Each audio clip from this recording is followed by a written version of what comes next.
आप सबको गोपाल लाल जी का नमन। देखिए अभी इधर दो वीडियो बनाए थे।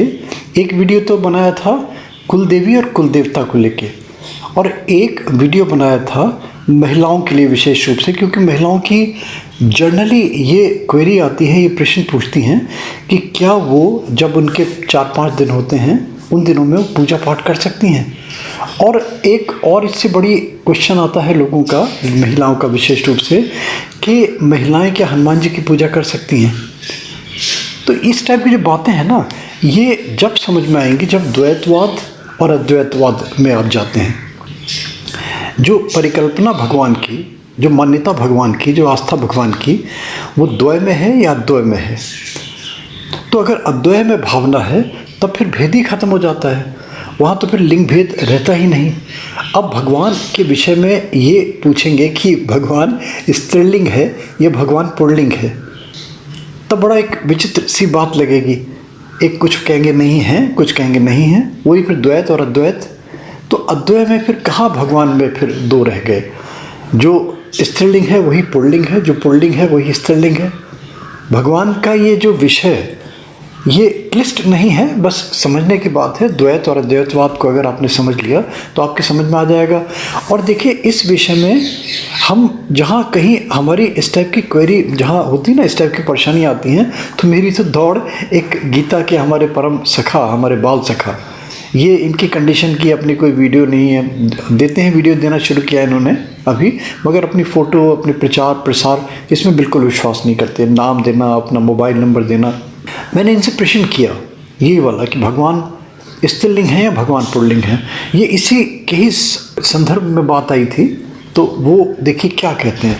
मैं समझता हूँ अगर आपने इनको सुन लिया और इनके अगर गीता के मर्म में, गीता के ज्ञान में, गीता में क्या है, अगर वास्तव में आपको इंटरेस्ट है और आप डीप पेनिट्रेट करते हैं गीता के ज्ञान में, गीता के मर्म में, गीता के सार में, तो गीता पाठशाला एक प्लेलिस्ट मैंने भी बनाई थी अपने मोटिवेशनल वीडियोस के अंदर, और इन्होंने फिर अपना एक पूरा चैनल बना लिया गीता पाठशाला का।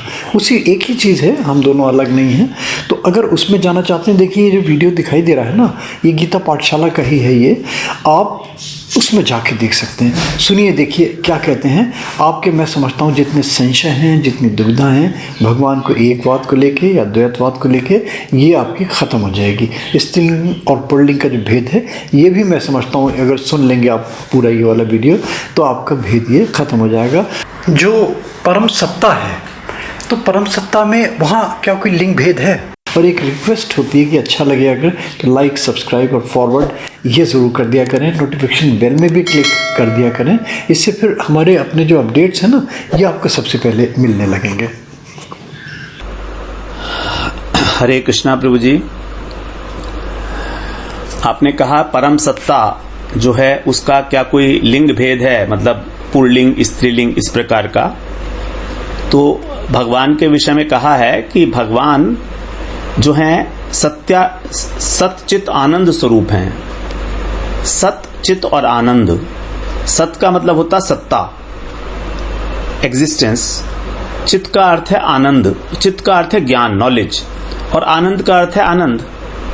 अर्थात भगवान के अंदर जो है वो 3 अंश हैं, सत अंश, चित अंश और आनंद अंश। अब इन तीनों अंशों में किसी प्रकार का कोई लिंग भेद नहीं है।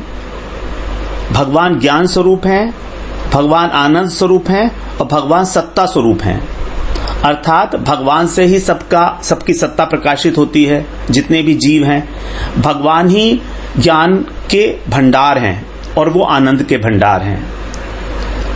जितना भी ज्ञान है वो सब भगवान से ही आया है, और आनंद भी जितना हमको मिल रहा है वो भगवान ही है, उसके स्रोत एकमात्र। और जीव जो है वो भगवान का अंश है। अब जीव के लिए बताया गया है कि जीवात्मा भी ना तो स्त्री है, ना पुरुष है और ना नपुंसक है। श्वेताश्वर उपनिषद में ये बताया है, नैव स्त्री न पुमानेश न चैवायम नपुंसकः यद यद शरीरम आदत्ते तेन तेन स वक्ष्यते।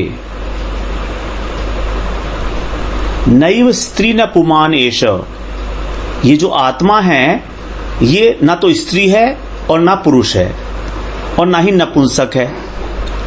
यत यत शरीरम आदत्ते, जिस प्रकार का इस आत्मा को शरीर मिल जाता है, स्थूल शरीर, चाहे स्त्री शरीर हो, पुरुष शरीर हो, तेन तेन स वक्ष्यते, उसको वैसा वैसा ही कह दिया जाता है। तो हम लोग कह रहे हैं कि ये स्त्री है, ये पुरुष है, आत्मा का तो कोई लिंग नहीं है, शरीर का लिंग है। शरीर स्त्रीलिंग और पुल्लिंग होता है, न कि आत्मा। तो जब आत्मा ही हमारा स्त्रीलिंग और पुल्लिंग नहीं है, तो भगवान कैसे स्त्रीलिंग पुल्लिंग होंगे? क्योंकि हम तो सब भगवान के अंश हैं।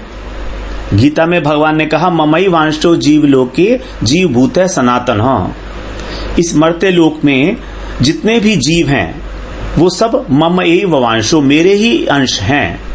तो जब भगवान के अंश हैं हम, और भगवान का अंश में किसी प्रकार का भी कोई लिंग भेद नहीं है, तो फिर भगवान में कैसे लिंग होगा कोई भी? लेकिन फिर भी जो जीवों की उत्पत्ति होती है, उसके लिए प्रकृति और पुरुष, ये दो प्रकार के विभाग बताए गए हैं। प्रकृति क्या है? प्रकृति है भगवान की शक्ति।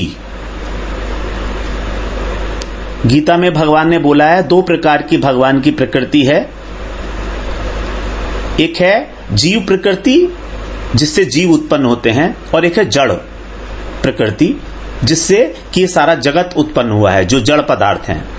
तो इसको प्रकृति कहा गया है, और भगवान को पुरुष कहा गया है। तो जब भगवान एज ए पुरुष अपनी ही शक्ति प्रकृति के ऊपर ईक्षण करते हैं, तब जो है सारा ब्रह्मांड की रचना होती है। तो प्रकृति और पुरुष, ये दो शब्द यूज किए गए हैं पुराणों में, वेदों में।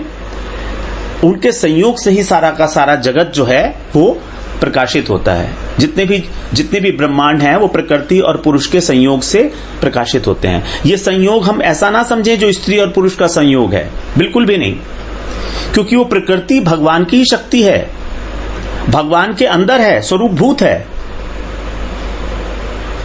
भगवान की एक स्वरूप शक्ति है। जैसे हम हैं, हमारे अंदर एक शक्ति है। अब जब हम चाहते हैं उस शक्ति से कोई कार्य करना, तो वो शक्ति प्रकाशित हो जाती है।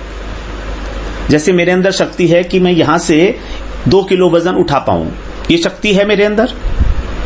शक्ति तो है, लेकिन मैं वजन तो नहीं उठा रहा अभी। तो जब मैं उठाना चाहूंगा, तो मेरे अंदर जो शक्ति है वो काम करेगी और वो 2 किलो वजन उठा लेगी, मेरी शक्ति। अब मैं और मेरी शक्ति दोनों अलग नहीं है। कोई कहे कि मैं अलग हूं, मेरी शक्ति अलग है, नहीं। शक्ति शक्तिर्मतोर अभेदा, शक्ति और शक्तिमान किसी भी प्रकार का भेद नहीं है इनमें।